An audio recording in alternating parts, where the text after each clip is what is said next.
वैशाली जी पढ़ते हैं आज सांख्य योग। हाँ,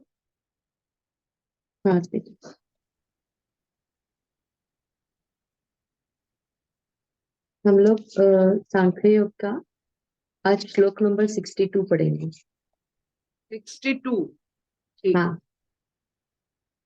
श्री भगवान उवाच ध्यायतो विषयान् पुंसः संगस्तेषुपजायते संगात् संजायते कामः कामात् क्रोधोऽभिजायते ध्यायतो विषयान् पुंसः संगस्तेषुपजायते संगात् संजायते कामः कामात् क्रोधोऽभिजायते।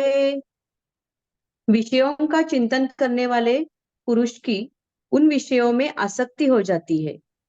आसक्ति से उन विषयों की कामना उत्पन्न हो जाती है और कामना में विघ्न पड़ने से क्रोध उत्पन्न होता है। हरि।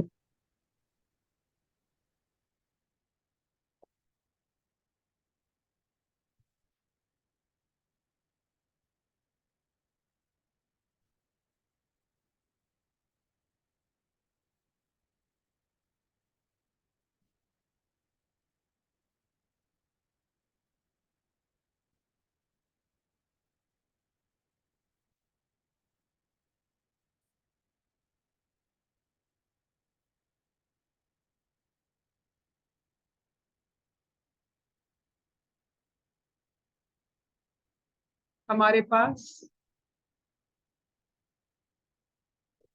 3 चीज को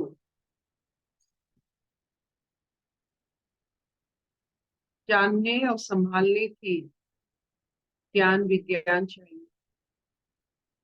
एक शरीर, एक मन, एक चेतना।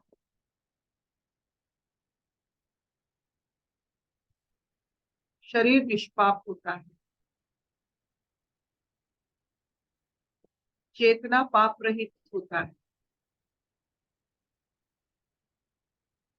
जो घटता है कारण तो मन।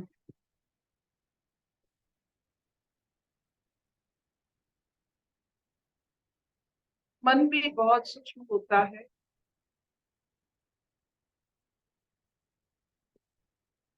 हमारे अज्ञान के कारण। तो देखिए, ये अज्ञान का उत्पत्ति क्यों होता है? अज्ञान का उत्पत्ति जो जिसको सिर्फ मैं का ज्ञान होता है,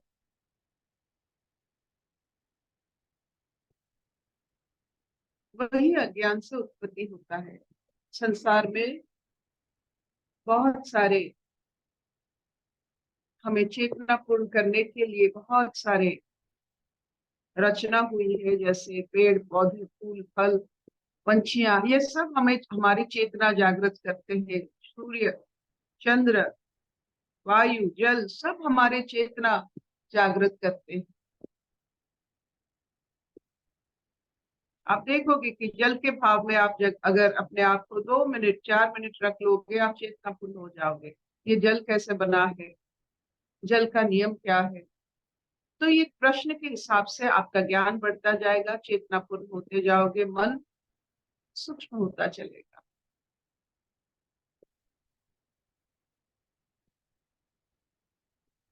तो जब भी कोई भी वस्तु में मन प्रभावित होता है, शरीर प्रभावित नहीं हो सकता। आंखों के जरिए, आपकी इंद्रियों के जरिए मन प्रभावित होता है। पहले बार थोड़ा प्रभाव पड़ा, बार बार उस वस्तु के साथ रहने से प्रभाव का एक छाप रह जाता। वो प्रभाव के कारण, चाहे वो वस्तु जीवित या निर्जीव हो, एक ही जैसा होता है। प्रभाव को पता नहीं है कि वो जीवित है, जीव है या निर्जीव है। अगर प्रभाव पड़ता है कोई भी वस्तु का, बार बार उसको आप निहारते हो, देखते हो, अनुभव करते हो, अपने मन में उसका अक्ष जम जाता है। जैसे शरीर के लिए एक क्षेत्र है, मन के लिए उसके लगाव चीज है, वो उसका क्षेत्र बन जाता है, वो क्षेत्रपाल बन जाता है। जब मन में वस्तु पूरा उतर जाता है, मोह बढ़ता है, आप उससे अपना खुद का करना चाहते हो, उसका क्षेत्रपाल बनते हो, तब आप उसका निगरानी करते हो ताकि वो आप ही का बना रहे, कोई भी।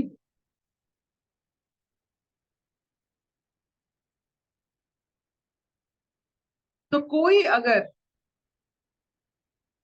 आपका क्षेत्र में प्रवेश करता है, आपकी सजाई हुई मन में उस वस्तु के लिए किसी और का आप प्रादुर्भाव देखते हो, तो आप में क्लेश जात होता है, या एंगर। एंगर से, एंगर की हिंदी क्या क्या है? क्रोध। क्रोध। आप क्रोधित होते हो। जब आपकी निगरानी में रहने वाला कोई भी जीव निर्जीव, कोई भी आपका मन का एक क्षेत्र ले लिया है, उसका आप निगरानी करते हो, और उसी चीज को कोई अगर चाहता है तो आप में क्रोध आता है। क्रोध का मतलब हुआ आपने आपकी मन में वो जो स्थूल भाव का जो स्थूलता है, उस स्थूल के ऊपर उसका चोरी होने का डर, आपने उसे बनाया, बार बार उसके साथ रहने से उसकी छवि बनाई, वो छवि को अपने नजर बंद किया। अगर उस छवि के प्रति आपने किसी और का आग्रह देखा तो आप में क्रोध जाता।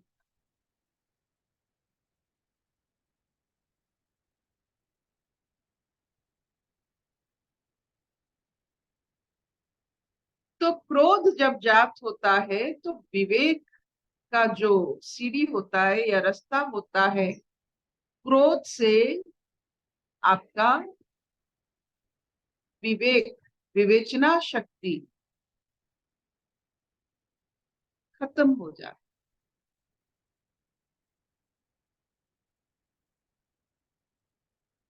जब विवेचना शक्ति खत्म हो जाता है तो आप आपके शत्रु बनते हैं और खुद को मार देते हैं। जो खुद अपने शत्रु बने, विवेचना शक्ति जिसके पास नहीं है, वो खुद की शत्रु है और आप पूर्ण भाव से नष्ट हो जाते हैं। आप देखिए, ये सिर्फ जीव की कथा नहीं, प्रेम की कथा नहीं, इसमें कुछ कथा नहीं है, वस्तु की कथा है।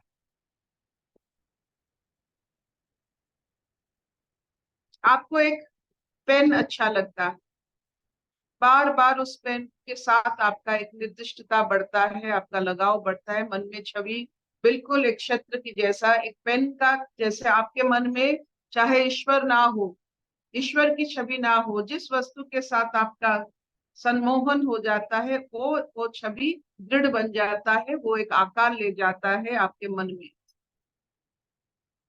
इतना ले जाता है कि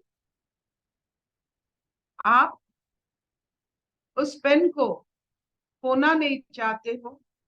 इतना प्यार है कि उस पेन के लिए आप दो चार एक्स्ट्रा उसको उसको गार्ड करने के लिए भी लोग लगा देते हैं। और आप देखते हो आपकी पेन की और कोई और किसी और का आग्रह होता है and you don't like it.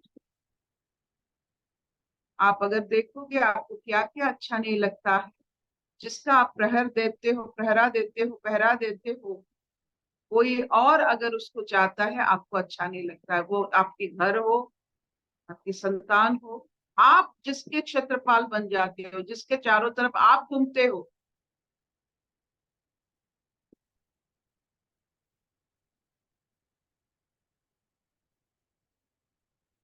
कोई और प्रवेश करे आप में क्रोध आता है।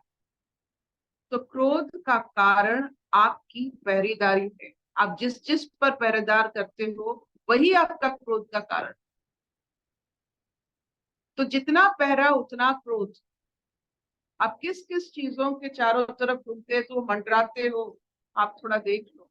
आपके मन में क्या क्या वस्तुएं हैं, जीव निर्जीव का कोई उसमें आधार नहीं है।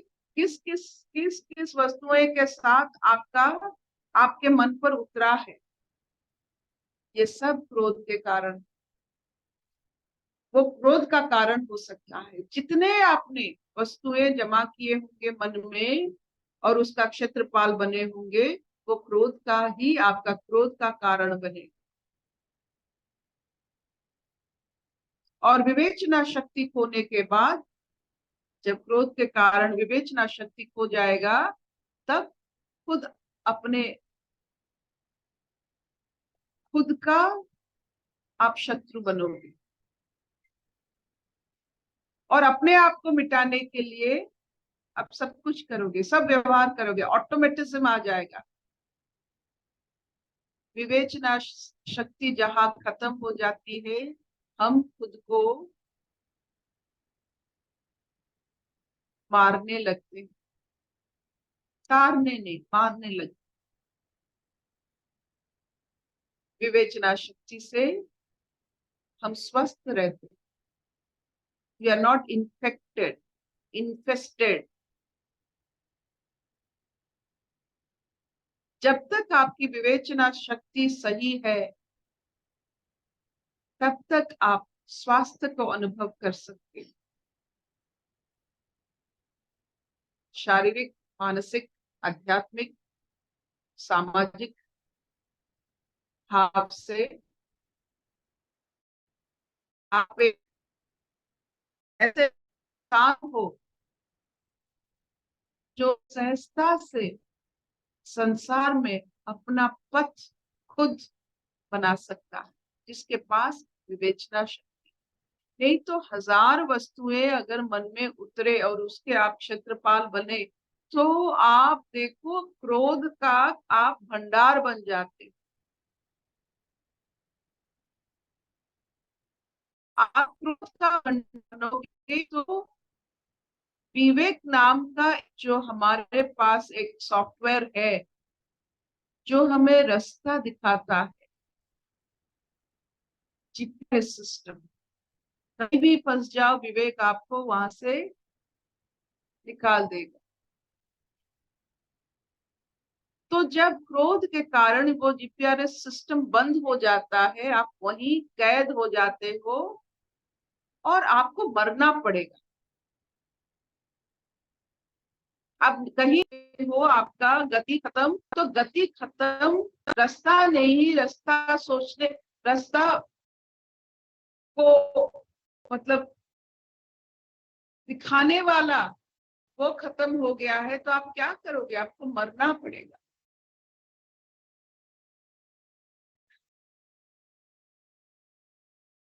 तो ये सब हम मन में किसको उतारते हैं? जब उतारने के वक्त आपके पास वो विवेचना शक्ति रहता है, तो ये सब दिन देखने के लिए आप अपना जीवन बर्बाद नहीं करते।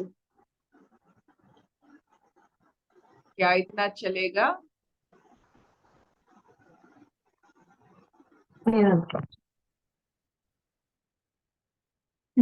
शरीर चेतना आपका बिल्कुल महफूज है, लेकिन मन में कौन उतरते हैं?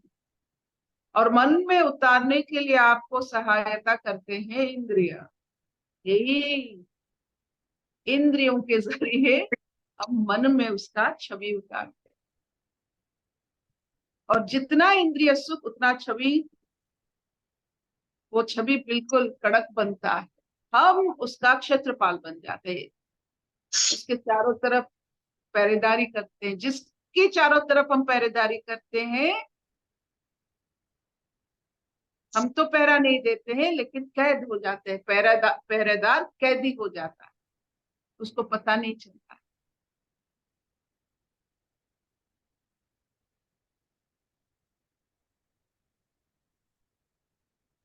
तो जब आप कोई भी वस्तु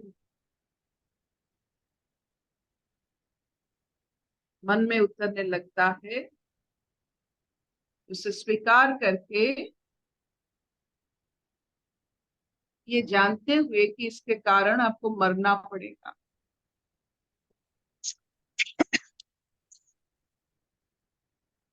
मरने का अर्थ क्या है?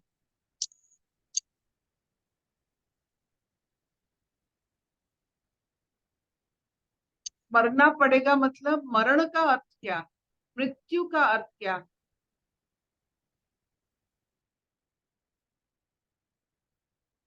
इसका मतलब मृत्यु का अर्थ होता है आप में और नयापन, नई सोच, नई दिशा, नई उमंग, नई तरंग, ये सब नहीं होगा आपसे। एक ही पोशाक को बार बार पहनना पड़ेगा। आपने एक चीज को उतारा, नयापन खत्म।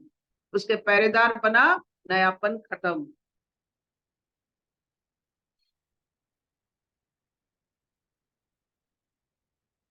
यू थिंक आपका मन हर वक्त जो नया हो सकता है, नई नई पहनावा पहन सकता है, वही पोशाक, वही पुराना पहरेदारी करते करते वस्तु के साथ वही वस्तु, मृत्यु ही तो। You have 1,000 ways to be happy. You have 1,000 ways to be free. लेकिन आप फंस गए हो किसी वस्तु के कारण, ये इंद्रिय उसके साथ जुड़े हुए हैं। इसके इसके इसके जो पहलू होते हैं वो अज्ञान का सबसे बड़ा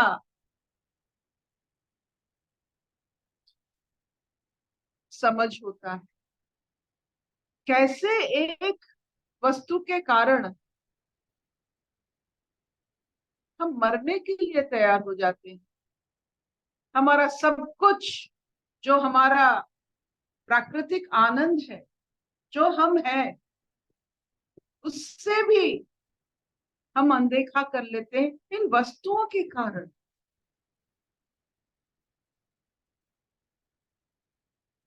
अशतो मां सत्तमय तमसो मां ज्योतिर्गमय मृत्युर्मां अमृतं गमय। सर्वे सुखिनः सन्तु सर्वे सन्तु निरामया सर्वे भद्राणि पश्यन्तु मा कश्चित् दुःखभाग् भवेत्। ओम शांति शांति शांति। तो जैसे कंप्यूटर में बहुत सारे अनवांटेड साइट में अगर आप डाउनलोड करते हो कंप्यूटर करप्ट हो जाता है, तो ऐसे मन में अगर ऐसे उतारोगे तो मन करप्ट हो जाता है।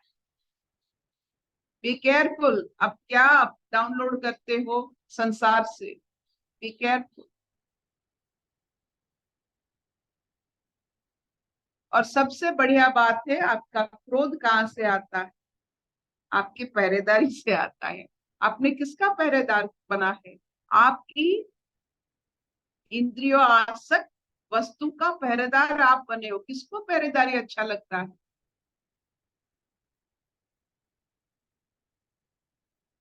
किसको अच्छा लगता है? किसी को अच्छा नहीं लगता है। I had been to Gomukh. Gomukh के लिए हम गंगोत्री गए थे। गंगोत्री में कोई भी दुकान का ताला ताला नहीं होता है, सब खुला होता है। वो होटल्स में भी सब कुछ खुला होता है। अच्छा लगा, खुलेपन अच्छा लगता। सोच में भी यहाँ चोरी हो सकता है, उसका असर भी पड़ता है। आप ऐसा जगह जा रहे हो वहां चोरी की सोच नहीं। मैंने पूछा यहाँ चोरी का कोई खतरा नहीं है? नहीं है। मैंने कहा क्यों? वो बोले पता नहीं। मैंने सोचा, पूछा आप लोगों के बच्चे कितने? ना एक दो होते हैं यहाँ, ज्यादा बच्चे नहीं। तो वस्तु कम, विवेक सीधा, चोरी कम। बच्चे एक आधा होते हैं क्योंकि बहुत ठंड पड़ता है, खुश रहते हैं, अतिथियों की सेवा करते हैं और अतिथियों के साथ उनका बहुत लगाव होता है, उनको बच्चे मानते हैं। तो मानसिक स्तर में अपना और दूसरा कुछ नहीं होता है। सबको प्यार करने से बच्चे जैसा भाव भी निकलता है, वात्सल्य भी निकलता है। तो बच्चे की कोई इच्छा ही नहीं होती है वहां। अच्छा लगा मुझे।